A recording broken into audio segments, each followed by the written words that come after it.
Elias Sajabi ne Grace Sejenya nate mukulikayo n'emboozi nga ebitambudde tugeragenda Mitoma yadde amazzi bwe bulamu naye kiyinza okukyuka naddala ng'oli mu disitulikiti ey'Emitoma. Lwaki enkuba yatonnya gye buvuddeko yatwala nate ebintu ebiwerako omwali n'entindo naddala olw'emichwera.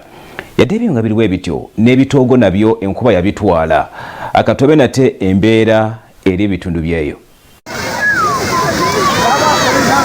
Abatuuze mu Ggomboola Emitoma ne Bitereko mu disitulikiti y'Emitoma bafunye obuzibu olw'omujjuzo gw'amazzi ku mugga gwa Nchwera Bridge nga guno gwawaguzza ne gusaasaanya amazzi mu bantu nga n'abalala beebaza Katonda olw'obutafiirwa bulamu bwabwe.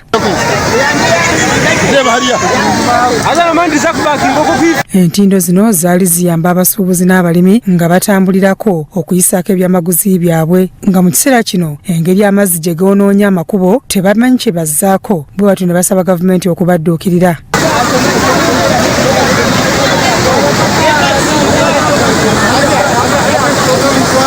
Shahi birukuna hika nsanga mizi gijwire munonga urutindo rwaba ruciroho rwijire abwanyuma hiziteme ryingi rugoruguru kurya rugoruguru yizandisindika urutindo rwohoka rutandika kwetero mizi iteme ryongera kimwe kwekoka nurunduka nurutwara kimwe mizi ibintu byaba bingi munonga byabane bigenda aho bwanyuma nto abantu terera abantu tubagambira abantu nto bakanyira bakaba bingi munonga so zakuba shayi shatu amizi gagaliyonga tandika kwizana gijora ijurukamu. Ekizibu ekiri ku mugga Nchwera mu disitulikiti y'Emitoma kye kizibu n'abali ku mugga gw'Enyamwamba e Kasese kye basanga ng'abantu bagamba nti kisinze kuva kwabo aboonoonye entobazi. Ekyo kyabaho kuganza batinka kirebaga ndabireho mwabazyo orutindo ndisigireho kandi cyantangaza kubaza kusheshanaterwa abantu ngo orutindo rwagenda ngo ebintu byagenda.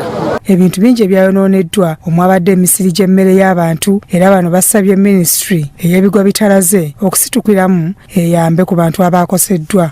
Aha tunachera karo mukasese ndiyo nzibicheresa nkamwenda ndacherwa mukabura gitinafuna bwe bwogarukayo asaha nka kumene mweza kasese kuza kuceginga sange ntukuzona zigenzere naronda nakumajingo nabona isonze emweji entukure emweji nishaba gavumenti etwere rebe ngo rutindo rwagarukaho ahabo ko rutindo rwo rugita Mitoma na Rutoke rugita Ruhinda Nosi rugita na Ruhinda yituye enkuru eyakahinda imuri kumanya nza futero muranga ari district engineer na technical staff yebembirwe kawu na ba MPs bitubona umuri Mitoma kugira ngo cyabaheri izoba nkabebembezi twatanire hamwe tugendo mu central government ninga government ya rwagati ebase kutwombekera urutindo uru standard.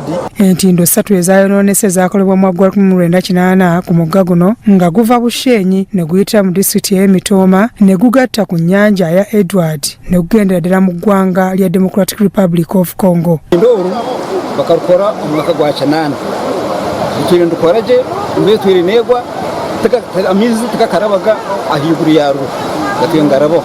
Bya kitongole ky'amawulire ekya Salt TV Omunnyo.